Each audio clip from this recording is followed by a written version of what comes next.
Good morning, my friends. My name is Meg. I am lactose intolerant, I am gluten intolerant, and I do eat on a personalized phase 3 low FODMAP diet for digestive reasons. Now we are just hopping straight into breakfast this morning. I have upped my working out regimen and my muscles are sore, so I am a little bit more hungry than I usually am.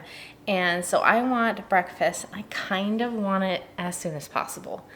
So I grabbed out one of my favorite breakfast options, oats. I'm thinking today we're going to do some savory oats. Now, a lot of the time I do just kind of get super duper lazy and make my oats in the microwave, but I think today I will take the few extra minutes that it takes to make it on the stove top, since I do kind of prefer the texture of them on the stove top. So let's just jump in to getting breakfast going. For breakfast today is savory oatmeal with a fried egg. To cook old-fashioned oats on the stovetop, you're going to add twice as much water as you will be adding oats, a pinch of salt, and once the water is boiling, add your oats in and give them a quick stir. Turn the temperature down to low and let them cook until the water is absorbed, which is about 5 minutes. And when the water was all absorbed, I added a couple of tablespoons of my lactose-free, fat-free Greek yogurt to the oats, giving a quick mix and adding a boost of protein. Now time to serve up the oats. I added them to the bottom of my bowl and I smoothed them out to create a nice base for my toppings, including a fried egg and low FODMAP quantities of diced up tomato and avocado, a few slices of jalapeno, a sprinkling of chopped green onion and fresh parsley, some crumbled up extra sharp cheddar cheese, just a few grams worth. Then I'm going to finish it off with a little bit of this seasoning, just a few shakes of it over the top. And don't do what I did, and I soon will realize what I did. I forgot to season the vegetables with salt, so be sure to add a nice pinch over the top. And in just a few minutes, my oats are complete. Now I love savory oats as well as sweet oats. They're both just delicious in my book, but I've never tried this exact combination recipe before, so I am interested in giving it a go. The recipe, if you guys are interested, will be linked down in the description if you want to try it for yourself. But let's try to get a little bit of everything that's in this bowl. And there is the bite, a little bit of everything. Let's give it a try. As soon as I took that bite, I realized I forgot something very, very, very important. I forgot salt. All those raw vegetables with no seasoning. Holy smokes. Let's try it again. That's good. That is a perfect balance for me. A little bit of spice from the jalapeno, creaminess from the avocado and the egg, plus I added the yogurt in with the oats, so that's nice and creamy too. A little bit of acidity from the tomatoes. This is definitely a delicious little breakfast. So I am going to go enjoy this and I will meet back with you guys for lunch. Lunchtime is here and none too soon, as I am already getting pretty darn hungry. I found a recipe for a maple sriracha tofu, crispy tofu, that sounded really, really good. It looks like it'll come together in less than 30 minutes, which is awesome. And most of that time is cook time. So it's time that I'm hands off, which is great. So let's get started on the tofu. For lunch today is maple sriracha tofu with rice and vegetables. I took half of a block of pressed extra firm tofu, cut it into fourths, and then I cut each of those sections in half once again, leaving me with 16 similar sized cubes. To them, I added some gluten-free soy sauce and some cornstarch. I very delicately mixed up the cornstarch, soy sauce, and tofu as to not break up the chunks of tofu too much, but also to make sure that they did get a proper coating. Instead of using the extra fat to fry them in a pan, I decided to throw them into my air fryer, making sure to spread them out into an even layer on the bottom. Cook them at 400 degrees for about 10 to 12 minutes, depending on your air fryer. Now for the maple sriracha sauce. I added some more gluten-free soy sauce, some maple syrup, some toasted sesame oil, and of course sriracha, plus a little bit of ground ginger to my bowl. Gave it a quick mix and set it aside to wait for the tofu to be done. Once the tofu had finished, to a pan I added some oil plus some thick stalks of green onion and a bit of garlic, but you can skip out on the garlic and just use garlic infused oil instead. Low FODMAP friends. Once the garlic and onion was fragrant, I added my sauce to the pan plus my air fried tofu.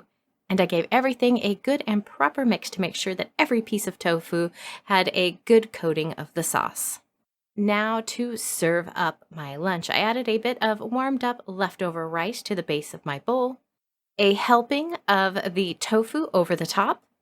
To the side, I added some sliced avocado, a low FODMAP quantity of course, a couple of spears of leftover roasted broccoli from the night before, and also left over some spicy mayo. I gave that a good squeeze over the top as well.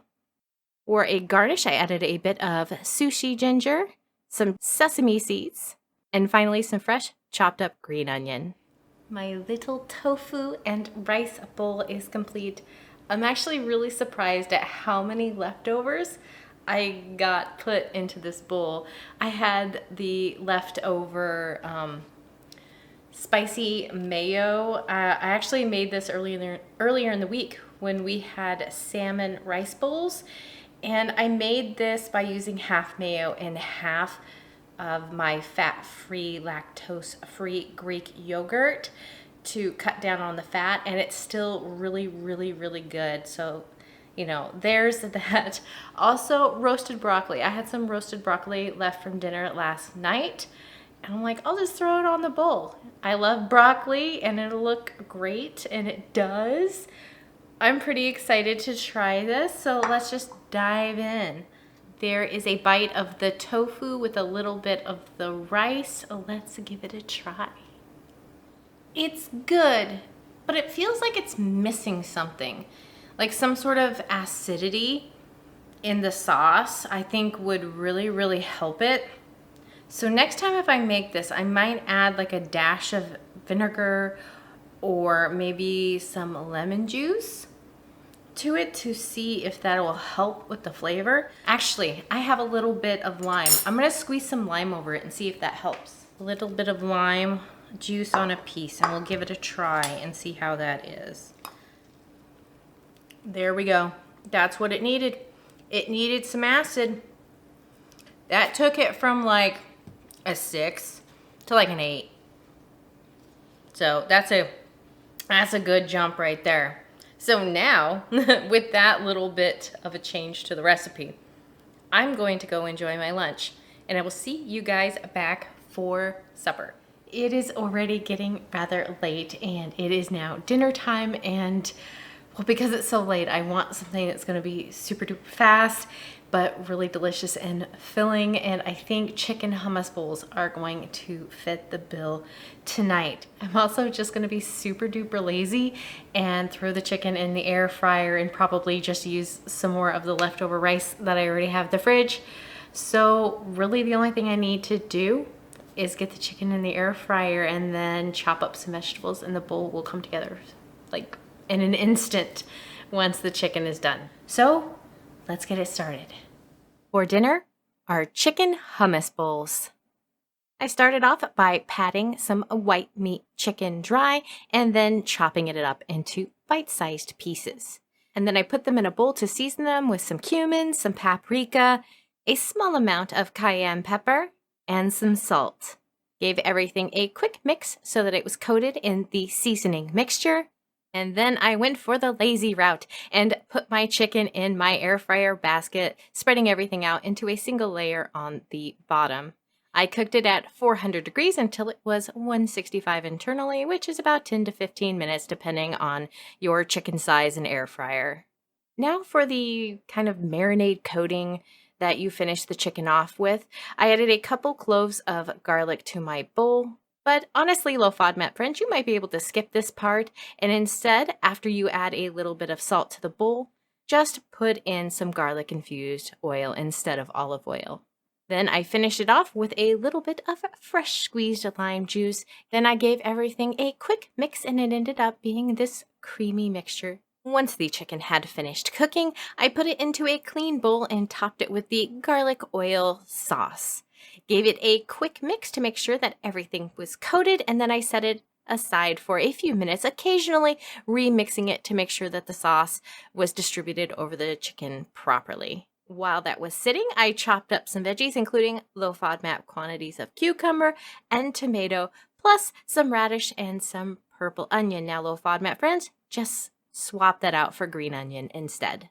To serve, I added a bit of homemade hummus to my bowl, then some more of that leftover rice, about a quarter of the cooked chicken, and then I finished it off with all of the veggies I had chopped up and a little sprinkling of fresh chopped parsley. This recipe has popped up over and over and over again in my recipes feeds, and I just kept putting off trying it. So I'm very excited today to be trying this recipe. The individual parts are all things that I enjoy, so I don't know why I wouldn't enjoy them together. So let's just give it a try. There is the bite. Got some chicken with some hummus on it, some rice, and the veggies. Let's give it a try. I can definitely see why a lot of people highly recommend this recipe. All of the flavors are there. It's pretty good. This is probably not one that I'm going to make all the time, but it would definitely be an easy something to meal prep for lunches. It's really, really super light, and I think that will probably be how I have this from now on. But I'm definitely going to enjoy it for dinner tonight. But that means that this is it for me for today. I hope you guys found some inspiration in the meals that I made today. And if you're interested in trying any of the recipes that inspired me today, I will link them all down in the description box. Always be sure to double check the ingredients to make sure they will work for you, because what works for me might not work for you. If you did enjoy the inspiration, please give the video a like and don't forget to subscribe so that you don't miss out on any further content like this. And I will see you guys next time. Bye guys.